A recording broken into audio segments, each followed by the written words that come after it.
My name is Elena Cross, and I am writing this not because I want forgiveness, not because I want glory, but because silence can only carry so much before it shatters. For years, I was the archivist in the shadows, the woman no one noticed at the edges of rooms, carrying boxes of files, typing up transcripts, recording words spoken by men who believed themselves untouchable.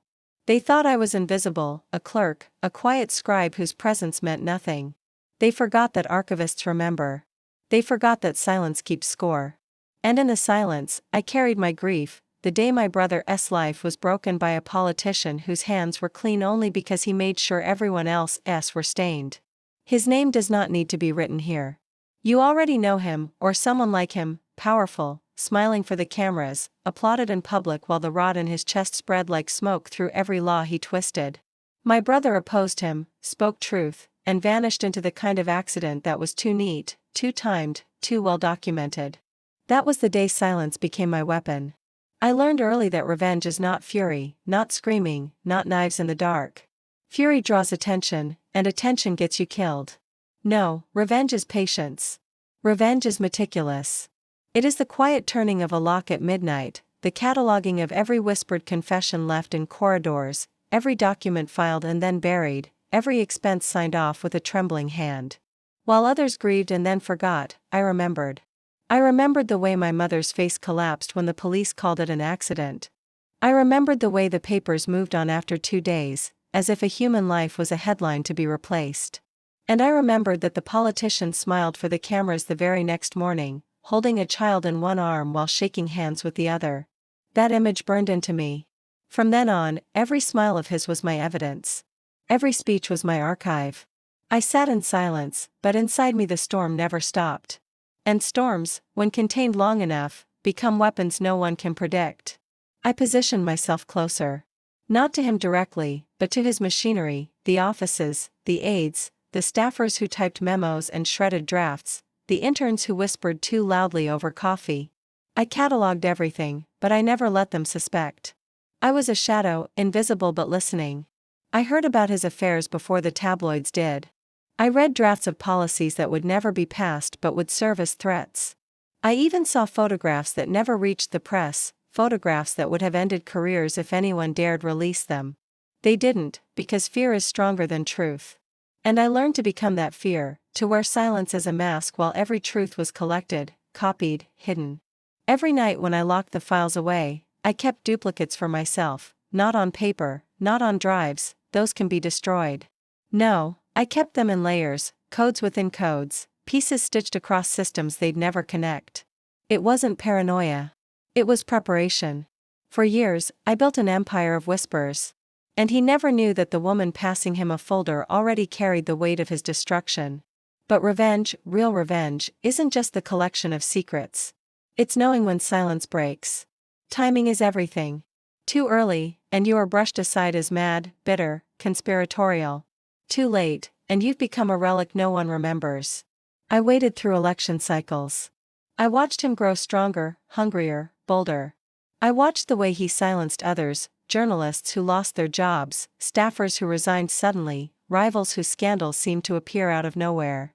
And I took notes, not just of his crimes but of his patterns. He thought himself a strategist, but I was playing a longer game. He saw the next move. I saw the board. And the night I decided to make my move was not dramatic. It wasn't stormy or cinematic. It was quiet. Just me, my files, and a clock ticking. I wasn't looking for a blaze of glory. I wanted precision. Silence, breaking at the exact pitch that would make the world finally listen. The first step was small. A leak, anonymous, buried on a forum most people ignore. One piece of evidence, a memo with dates that contradicted his speeches. It wasn't enough to bring him down, but it was enough to raise eyebrows, enough for whispers to start. Then another leak, somewhere else, different tone, different style, as if from different sources. Photographs, not damning but suggestive. Financial statements with slight irregularities. Enough for suspicion to grow. I didn't want him toppled by a single revelation. That would make him a martyr. No, I wanted erosion. I wanted his empire to crack one stone at a time until the weight of his lies collapsed on its own. While the world debated, I watched. The silence I had carried for years was now a chorus, and the louder they spoke, the quieter I remained. No one suspected me, because who would suspect the archivist, the quiet woman who smiled politely and never interrupted? I was the void behind their noise. And voids consume everything. But here is what I learned: revenge isn't clean. It stains you. It reshapes you.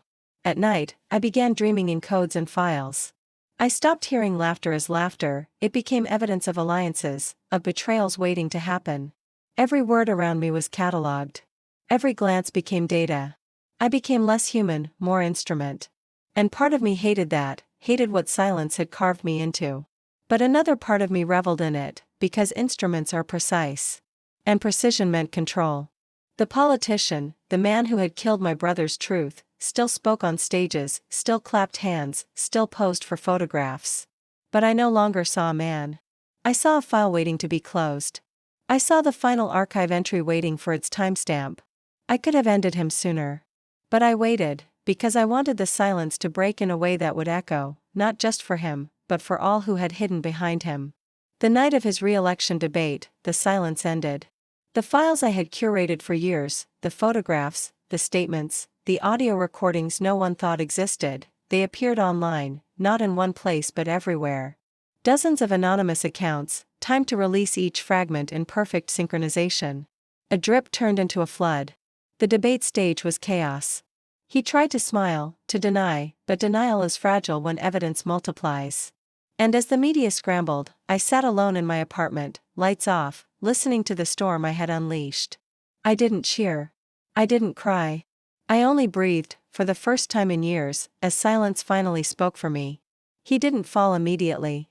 Men like him rarely do. He fought, clawed, threatened, twisted. But each time he tried to silence one voice, 10 more rose. Each denial led to another leak. Each ally he called abandoned him, afraid of being next. It was not the truth that destroyed him, it was the silence I had broken at the perfect pitch, a silence that had grown so heavy it crushed him under its own weight. And when the final headline declared his resignation, his disgrace, his exile from the stage he thought eternal, I didn't celebrate. Revenge is not joy. Revenge is not closure. It is a hollow sound, an echo that leaves you emptier than before. But emptiness has power. Because emptiness remembers. I still walk past the building where my brother once worked, still see the desk that was emptied too soon. I still hear my mother's sobs in the walls of my memory.